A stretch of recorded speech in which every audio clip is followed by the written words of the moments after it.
music.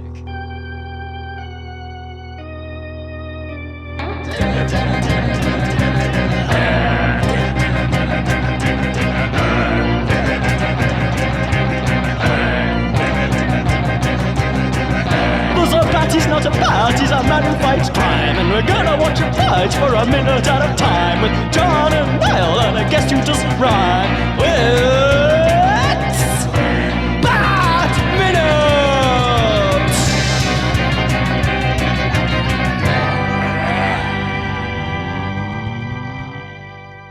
Attention, citizens of fair Gotham, and welcome back to Bat Minute Forever, the show that guides you through the holes in Joel Schumacher's masterpiece, 1 minute at a time. I am one of your hosts, John Parker. And here, stuck between a rock and a hard place, once again, it is I, Niall McGowan. That's our lives when we do this show. We're always stuck between those two things. Good God. It's a tough one. We're taking one for all of you. So, cut us a little slack. Do us a favor. Help us out. This is tough. This is work. But it's not work today because we have a great guest and we have one of the funniest things of all time being concluded. We are joined once again by Jessi Milestone. Woo! It is so good to be back. I have been waiting. I cannot wait to wrap up my favorite part of this film. It's just I'm just delighted. I don't stop smiling when I think about this line. So I actually think it's funnier breaking it up like this as well. It makes it extra amusing. It kind of is, and it gives you extra time because I don't feel like 1 minute is sufficient to properly contain this. So I'm excited that we get to spend 2 whole episodes. I was thinking I was getting concerned for some post Bat Minute Forever depression. This just one episode coming and going, and now that we get to spend 2 on it, I feel a little bit like maybe I'm getting exactly what I deserve here. We could do a bonus Patreon episode all about the joke for 2 hours if you want. I'm down. Speaking of bonus Patreon things, I'll send this to you if you want because this is too precious. So I'm posted up on my bed. I got my camera and my microphone. One of my cats is lying in front of my microphone as if he's doing the show. Amazing. We've had guest vocals from cats, but never a guest host who's a cat. Oh, that's right. Weirdly, appropriately enough, too, because that was Chrysanthi Tan's cat, Anakin, named for Anakin Skywalker. And I believe your cats are also named after Star Wars characters, too, Jessi. This is Han Solo actually posted in front of the mic. Oh, there you go. So, actually, since we last spoke, my cat population has doubled, which is why they're now on Instagram. I have 4 cats now. So are they all Star Wars names? They are not, actually. I have Han and Lando are my first 2 babies, but I went Firefly for the young ones. Oh. So now I have Mal and Jane. Oh. I love it. But this minute starts with the explanation of a joke, which is always a good sign that it landed. Yeah. And it ends with Batman being outsmarted again. Do you think it's an explanation of... I don't think he was joking with Batman, though. I think he just chose the weirdest phrasing to point out that, yes, there is... the ground is full of holes. It's made of metal and, full of holes. Holy... Yeah, I think actually that makes it funnier as well, that Robin wasn't joking, in a way. He's trying to tell Batman that, oh, there's loads of holes. Yeah. The island is made of metal and it's full of holes, holy. Oh, I love that he has to explain it. That makes it 100 times funnier to me. I guess that line is, if you want to have any excuse for why it's there, it's like, I guess he needs to point out that the island is man-made in some way. So it's like, look, the ground is metal. Stop making excuses. But then at the same time, it's like, well, the thing's about to friggin' lift off, so you don't need a line there to tell people. But it's to let you know it's a man-made island. It's instantaneous foreshadowing. That's how you build suspense. You introduce a plot point. Do not give your audience any time to digest it before you then resolve that bit of foreshadowing. So I will say though, I did some research, and this was a lot of fun. Because obviously, back in the 60s, like, Holy Rusted Metal, that's pretty good. But Burt Ward came out with a good few of holy explanations. And specifically, throughout the entire run of the Batman TV show, he came out with 359 exclamations of holy whatever, Batman. I'm going to list all 300. No, I'm not going to do all of them. But I went through a list, and I've picked out my favorite ones because holy crap, these things they get weird. Oh, I'm so excited. We have way at the bottom, Holy Bikini, which is, whatever. Holy Chillblains, which is, I'm going to assume from a Mr. Freeze episode. Chill brains or what? Chill blains. You know what? That's when you get your hands get cold and you get like calluses and stuff on them. What? Yeah, apparently it is a thing. Like I don't get them, but apparently some people do get chill blains when it's very, very cold. Their hands go red and sort of they seize up and stuff. But it's like an arthritis kind of thing. Kinda, yeah. They have Holy Stew Pot. You got a stew going. Do you like ham? No, I love it. Holy Caruso, which of course Batman's trip to Miami. Him and David Caruso working together.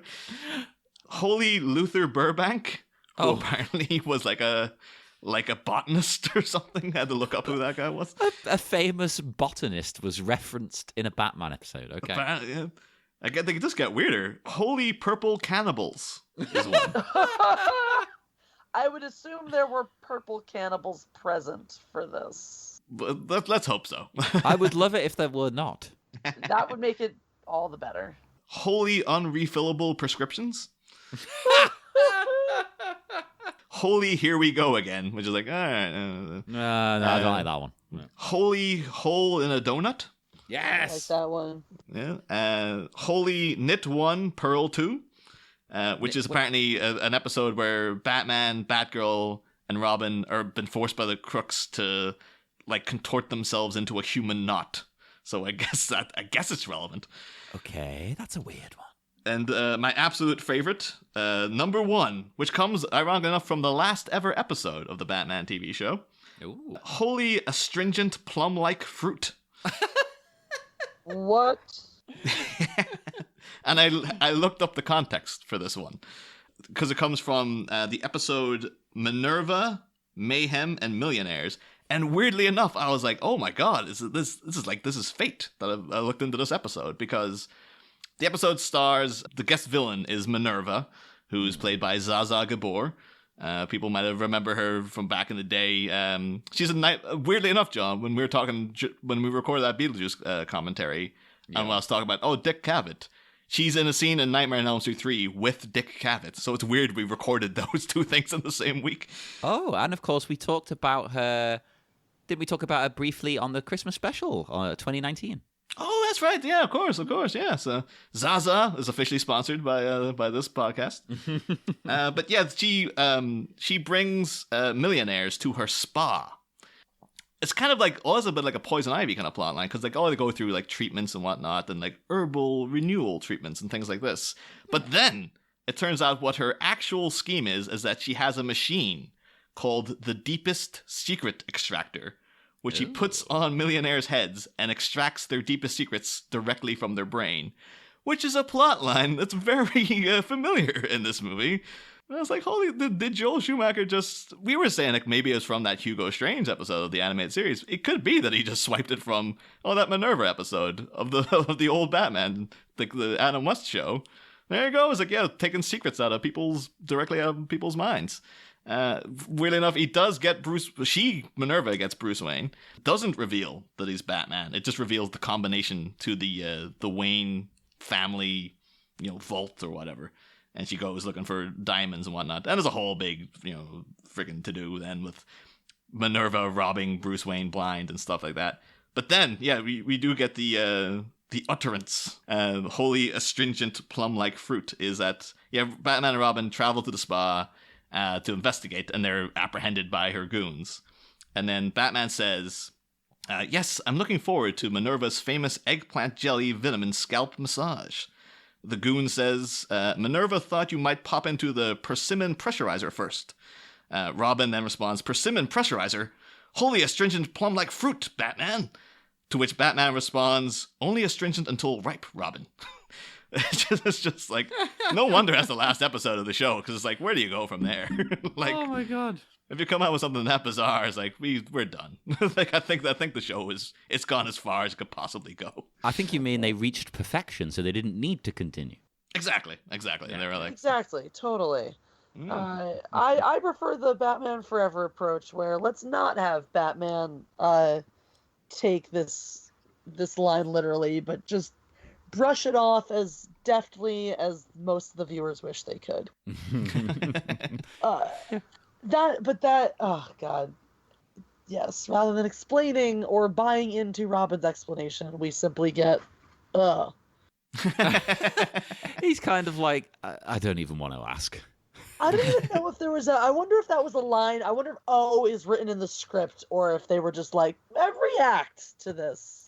That's a good point. We go through the scripts, and I didn't make note of that either way. I think it's not in it's a Akiva Goldsman edition. Oscar winner Akiva Goldsman added in Holy Rusted Metal Batman. The original Bachelor draft has Robin saying, "What is this place? A refueling station for UFOs?" And then Batman starts going on about like, no, it was used during World War II for this and that. And Robin's that's like, worse. Yeah, Robin actually says to him, "I like my explanation better." But yeah, no Holy Rusted Metal. And then Akiva Goldsman's like, you know what? I know we'll perfect this script. That's how he won his Oscar. He's like, came in, wrote that down, and then the Academy years later were like, we say it's for A Beautiful Mind, but it's secretly for adding in Holy Rusted Metal to Batman Forever. It's a retroactive thing. Like that line was great. Yes. Oh god. We're still laughing about it now. That's it. To me, the explanation. Just the need to explain it. Oh god. Because you would never say that. Like, it's a thing you would never, as a person, say. If I saw a rusted metal floor with holes in it, I would just say, the floor is metal, or something like that. You wouldn't be like, holy rusted metal, Batman. Nobody describes things that are full of holes as holy. When was the last time you heard anybody describe something full of holes as holy? Ever, unless they're trying to make a joke. Well, what do you call it? I have to look that up, actually. Well, it's something that turns out that the Riddler's so smart, and he knows Bruce Wayne's secrets. He knows that Bruce Wayne has, what do you call that fear people have of small holes that are close together? Yeah. Oh, I always forget what that one's called, but yeah, it's a really common one, apparently. Yeah, so go look it up here, actually. Fear of small holes. Yes, fear of small holes. Trypopophobia. Yes. Ooh. It is kind of actually, when they show you the pictures about it, you do get like, it is weird actually. It is unpleasant to look at. So, I don't know, maybe I have a bit of it. I don't know, but... You do. But that'll be great. It turns out that Edward Nygma's like, I know what really bugs him, so I'm going to cover the entire island in holy rusted metal. Oh, because he's read his mind. He's seen into his mind, and in the extended cut, you see the bat, and then you see a whole bunch of holes. Yeah. And bats coming out of the holes. It would ring true because Bruce fell into a hole. Yeah. So I guess it makes sense that he would have a fear of them as well. So we've uncovered another layer to this movie. See, it's a masterpiece. It would be great though. Like the entire rest of this climax now is Batman walking around the place going like, like just really like he's not like properly freaked out, but he's just like, I really don't like this place, man. He's uncomfortable. Oh god, he's just waiting to find out which question mark is going to become a hole next. That's why he's got like the little the sonar blinder thing at the end. It's like it's not for any other reason. He's like, I just want to put on a blindfold so I don't have to look at all these goddamn holes anymore. Oh, look at the holes. There's too many. Oh. I mean, he does very rapidly after the island starts moving. Exit the exterior very holy part. Oh yeah. It's basically it's moving. It seems like an earthquake at first, doesn't it? But it turns out a giant tower is emerging out of the ground. Is it just me, or does it always look like a tree that Robin ends up on? It looks like a tree. It does. It looks like it's just tree growing, a holy rusted metal tree. I always thought it'd be much more fun if the top of it was actually a giant brain. Oh, that'd be cool. Or at least, the rock formation looks like a brain or something. Yeah. Oh, I don't mean like a pulsating, active brain. Yeah. That would be slightly gross. Although now I kind of want that as well. But talking about one Rick, we go to another Rick here now. Rick Ollier from The Phantom Menace has appeared to state the obvious once again, but the whole island's moving. Like, yeah, I can see, kid. Jesus Christ. I'm standing on it also. I have feeling in my body. I do love that he says that though. Like, yeah, the whole. It's like, yeah, I can kind of feel it. Thank you, Then Robin. again- In other news, it is nighttime. Once I did, like, I was sitting. I was living abroad at the time. I was living in Pakistan, and I was sitting playing a video game. I think I was playing like Monkey Island 4 or something, and it turned out an earthquake was happening, and I wasn't aware. Until my mum came running down the stairs, like, "Oh, are you okay?" I was like, "What are you talking about?" And I turned around, and like the bookshelf had fallen over, and all the books were on the floor. I was like, "Oh." Had no idea. I was engrossed in Monkey Island. The important things, priorities. Yeah, it's much more important. Once on my street, in one of my places I lived here in Liverpool, someone got shot, and I didn't even hear it because I was too busy playing Call of Duty. So. Scouse children seem to have access to fireworks a lot. And Yeah, every someone was time, letting fireworks off last night. yeah, and every time you're like, is that gunfire or is it just a bunch of annoying kids with goddamn fireworks? That is a thing. We'll say though, we've obviously talked a lot about the fact that Chris O'Donnell is kind of too old. Let's say kind of blatantly too old to play this part. But this is the most childlike I think he comes across. Like when he's when he's booting up the rocks and he's like, "Oh, the whole island's moving and stuff." You can imagine a 13-year-old boy doing this. Totally. So it does strike as true to Robin's character, like particularly the Jason Todd iteration. Like he would totally run ahead and not pay attention to what Batman's saying to him and stuff. Yeah, it's weird. I actually like him more now he's Robin. Hey. I think he really does, although he's too old, he captures the spirit of Robin as a character. I think he's doing very well with it. He's very excitable, but it's not too childish. Like, he's doing it well for his age. He's capturing all the things you want in a Robin.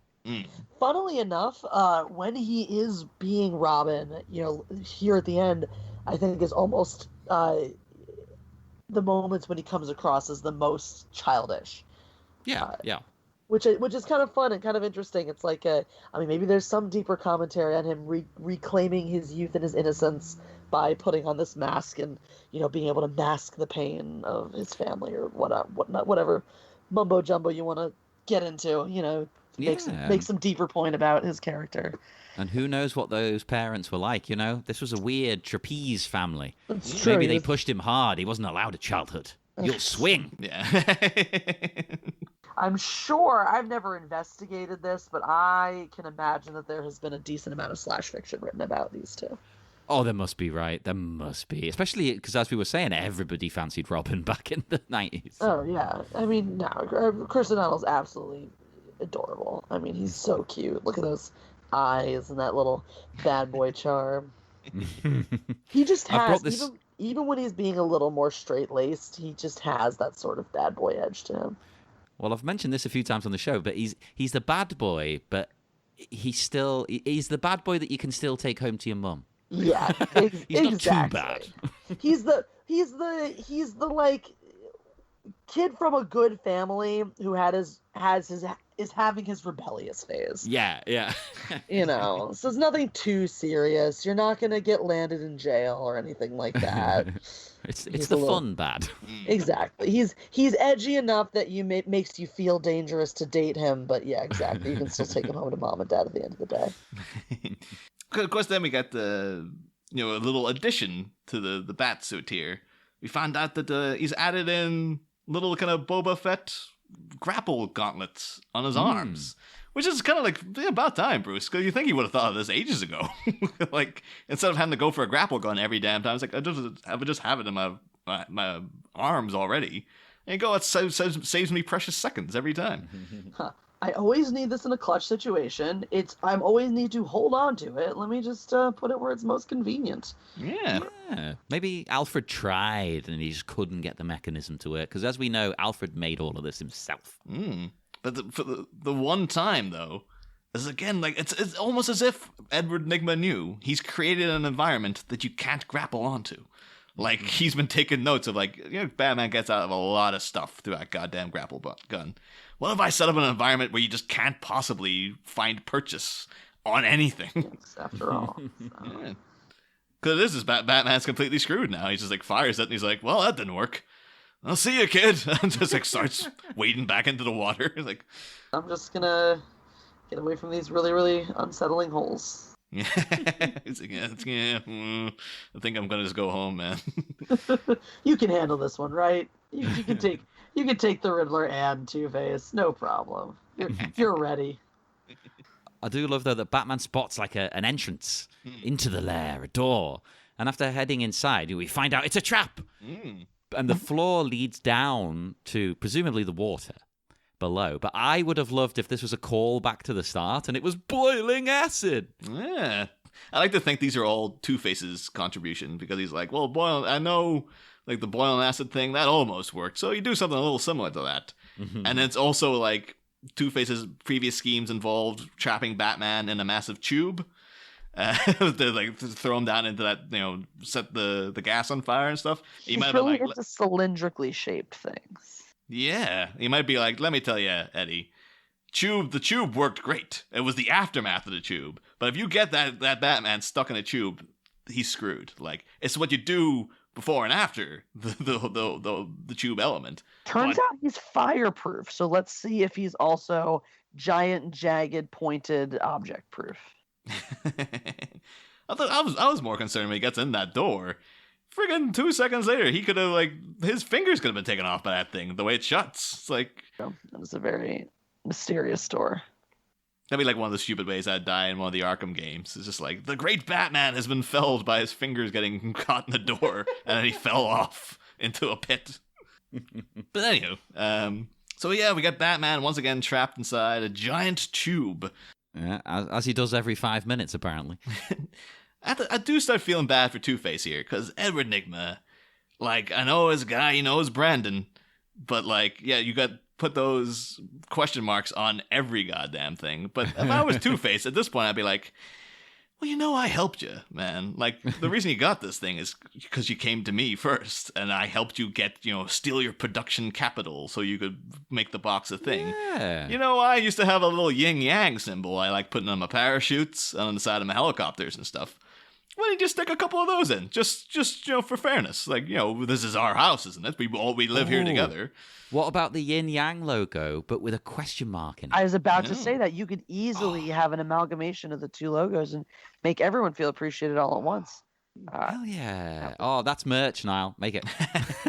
Let's think Edward Nygma's just like, we're not there, Two-Face. Like, we're not at that level of friendship. And that's one of the things I think is really interesting about the storytelling in this. And you see it, everything is Riddler now. I mean, even the color scheme, everything's hued and green in this entire minute, pretty much. From even on the outside of the island, and especially here inside this little tube.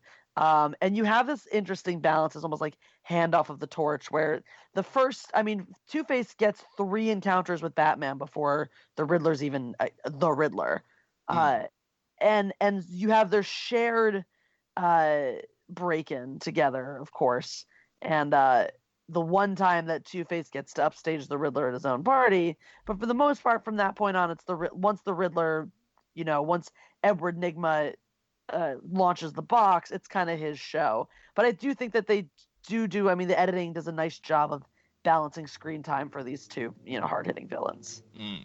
So I'm okay a little bit with the Riddler taking over. Obviously, I feel for Two-Face, and I'm not getting his brand put all over everything. But you get to this point in the movie, and you're like, all right, we've seen a lot of Two-Face, we've had a fun run with him, and now it's the Riddler show. What's more imposing, do you guys think? If you have the new big shot in town who aggressively supplants the former baddie, or do you have the new big shot in town who's so impressive that the previous baddie in charge just takes a backseat to him because he can't contend with that power? Ooh, that's scarier in a way, I think. Isn't it? Yeah. Isn't it? All right, so here's my fun alternate, behind the scenes theory is this is further proof of how brilliant, how utterly genius the Riddler has become now, is that during their contract negotiations, Edward Nygma managed to pull one over Harvey Dent, the lawyer, in their contract and screwed him out of most of his shares. And that's how because he's bested Two-Face, the criminal, and he's bested Harvey Dent, the lawyer. That's how he's the new big cat. And the thing is, Harvey Dent was already at a disadvantage because he has to half his shares with Two-Face as well. So he's like, oh my god, I'm getting like a quarter of everything now. This is a nightmare. Oh my god, yeah. Totally morally defeated. Batman in here, in this, what did you call it now? A pipe? A tube? Oh, the tube. The terror tube. In this room. I think this is the perfect chance for him to be stuck there until he solves a riddle. Exactly. Yeah, that would make 100% sense if there was a riddle now, like a almost like a crystal maze kind of situation where it's like that's what I thought of. Yeah, or basically every single Riddler challenge in the Arkham games. Yeah, it's like Batman. You have to drive your Batmobile down here, and you're gonna fall like 5 times and go back to the start and do it over and over again. And then you have to throw a remote-controlled batarang through this cage and backwards. And then at the end, Batman will be like, technically, these aren't riddles. These are just annoying challenges now. I don't think you know what a riddle is. I don't think he does know. But this would be the time to do something like that. Come on. Yeah. This is one thing, though, because you get him kind of like trying to look up. And it's weird because they still got the restrictive rubber suits. Oh, like but it's better. I actually looked into this though. I was reading an interview with Bob Ringwood, of course, designed the suits from the very beginning of Batman cinematic output from '89, and he actually says that these suits are made to be too small. And it sounds like this would be like you're just making things worse for everybody. But he says in order to maintain the tension and stretch over the actor's form. The elastic bat suits were deliberately designed too short, only an inch short, Ringwood explains. But it's like wearing a large rubber band from head to toe. It wasn't easy to walk around in that all day and then have to act. It was very tiring for Val.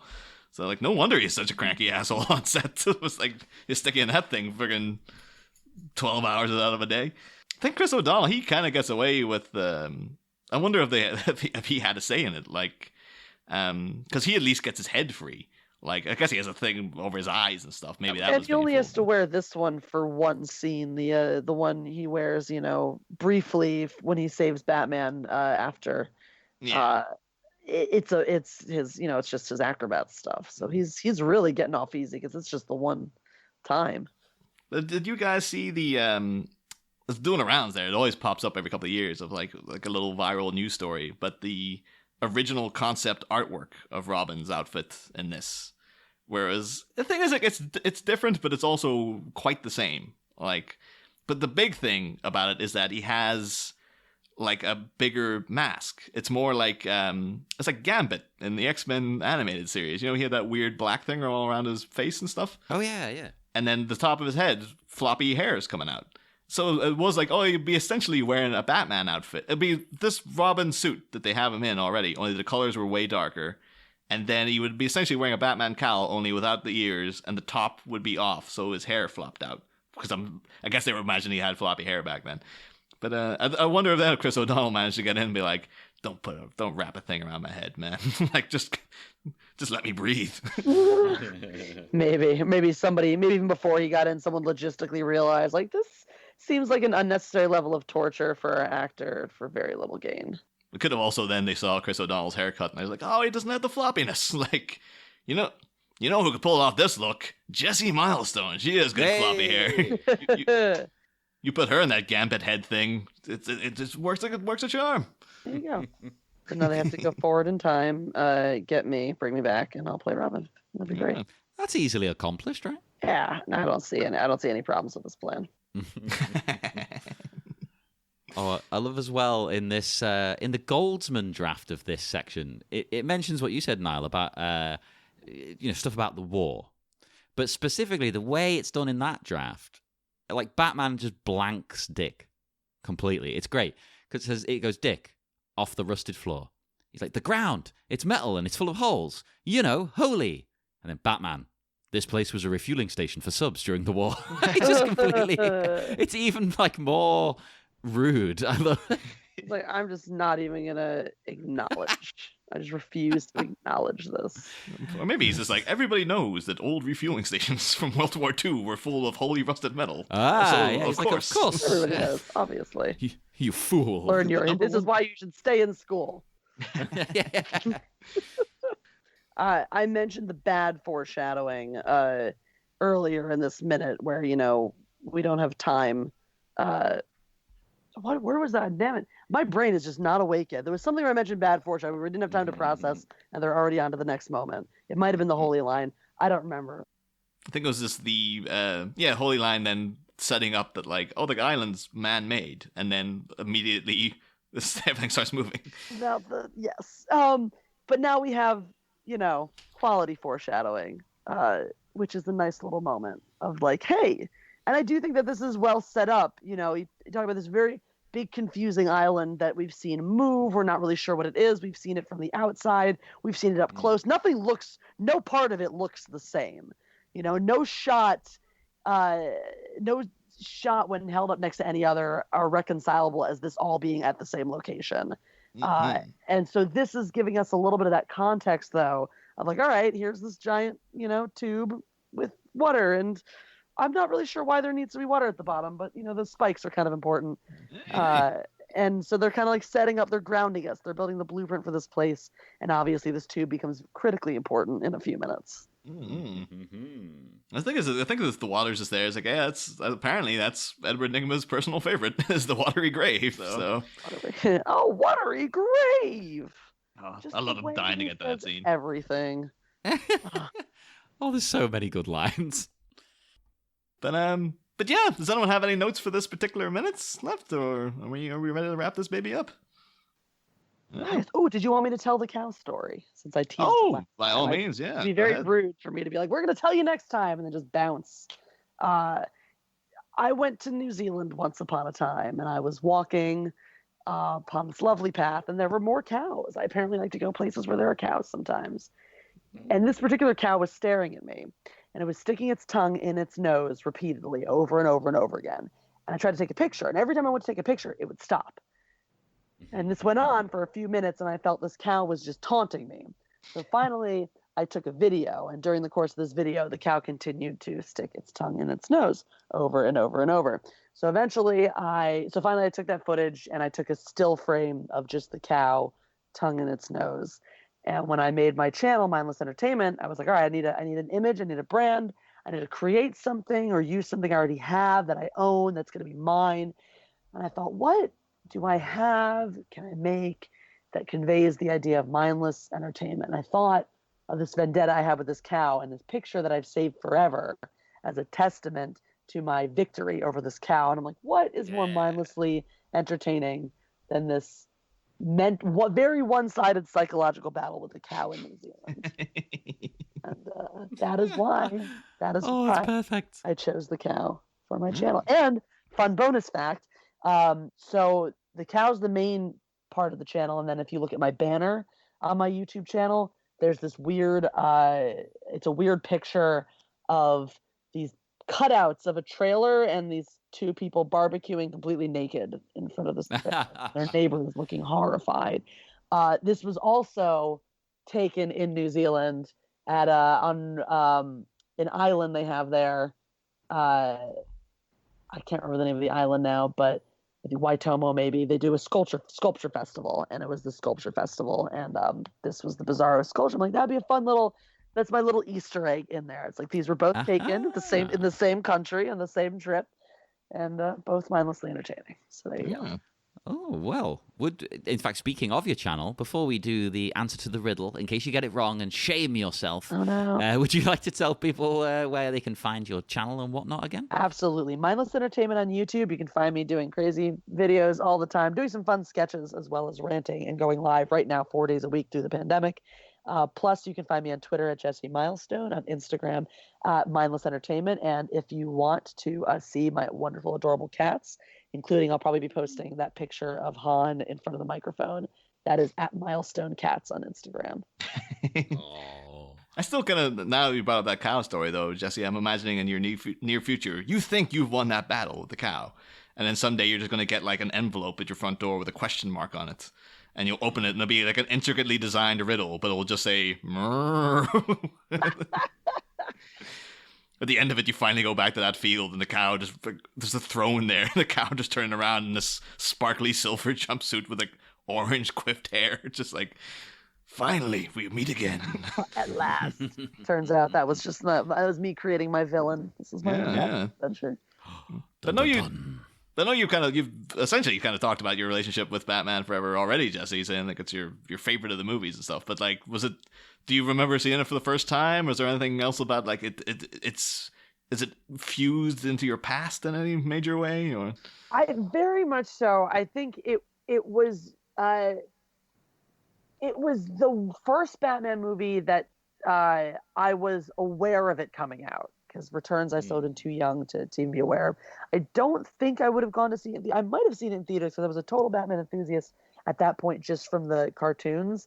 And this was just next level for me. So I think I always watch this movie through rose-colored glasses to a certain extent because this was Batman coming to life. You know, it's that moment. You know, for me, this would be my first experience with live action Batman. So it's Batman really feeling real in a way that I'd never experienced before. And I think really this probably made Robin a bigger part of my childhood as well. I think this was the thing that really, before Robin I could take or leave, this movie really got me on like, okay, Robin now can be part of the Batman universe. That's all fine. And that was probably around the time I started making my mom play Robin to my Batman at night before I went to bed. I don't know if I've told the story on one of the previous times of the time I came running downstairs with at my grandma's house with a cape tied around my neck, wearing nothing else, and proclaimed, "I am Batman" for my whole family.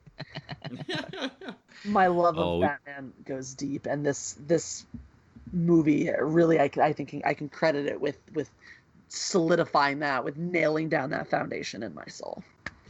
Oh, fair. But also just quickly ask like two standard questions we always have for the guests, beyond Chris O'Donnell, hot or not. Like, I'm a big fan of the Batmobile in this movie. Are you pro or con this Batmobile?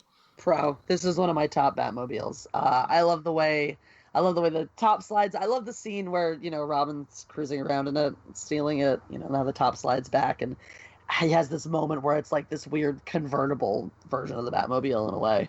I like that. But the dumb fin. It's dumb, but I liked it as a kid. I thought it was fun. I thought it made it look... Well, the thing I like about this Batmobile is how not like a regular car it looks. That is true. There are no cars out there that look like this Batmobile. Yeah. Now I guess I'll reveal the answer to this riddle. Oh, yeah, give us the riddle again so we can figure it out. I just know, because I know this is really going to piss you off for this answer too, John. But yes, so riddle me this. When does a painter use a trigger instead of a brush? A trigger instead of a brush. And is it like a joke? It's not just like, here is an... Because you could use like an airbrush or something. That's got a trigger. Well, it's a 60s Riddler joke, or Riddler answer, so... Yeah, okay, pretty much. Okay. God, it's like when is a key not used to open a door when it's a piano key kind of level. Yeah. What we're talking about. Oh God. Trigger instead of a brush. My brain doesn't work in these ways. I can think of a bunch of clever answers, but none of them are probably right. So it's going to be something really dumb. Yeah, it is really dumb. Well, the answer is, the answer to when does a painter use a trigger instead of a brush is when he's a stick-up artist. That's the stupidest thing I've ever heard. Good God. Oh, I think that's the worst one yet. Yeah, that's I imagine like why Batman would hate the Riddler so much. It's like, oh, this goddamn asshole with these stupid friggin' riddles. That's my that would be my version of Bruce Wayne, is he spends like hours and hours and hours trying to think of the answers to these riddles that have some sort of meaning or related, or they're just these dumb dad jokes. But because you couldn't get it, Jessi, the final act of the episode is I must toss a coin to decide if you live or die. For your survival, heads or tails? Tails. Tails for survival. Okay. If you're wrong, we're going to throw you down this tube into the water below. Damn. Let's see. My personal favorite, a watery grave. A watery grave. Let's see. It's heads. I'm so sorry. Oh, no. I mean, you might survive. You know, if you survive the fall, then you can come back next season. I said, or rather, oh no. Now fade that out. But no, we will be back next week with a new guest because Jessi is dead, and we will have more Bat Minute Forever. So come and speak to us on Facebook, Twitter, Instagram, all the usual nonsense, and give us money on Patreon and get wonderful bonus content. It's great. You're supporting our network and helping us to grow and do even more wonderful, wonderful things. So see you on Monday. Next time, Face to Face, a fated confrontation finally begins as Birdboy begets a beatdown on the split-faced czar of sin. But as an ex-carny's retribution is delivered to a rascally room, can a climbing Cape Crusader tackle the terrain of a treacherous tube? Find out next week. Same Bat Pod, different Bat Minute.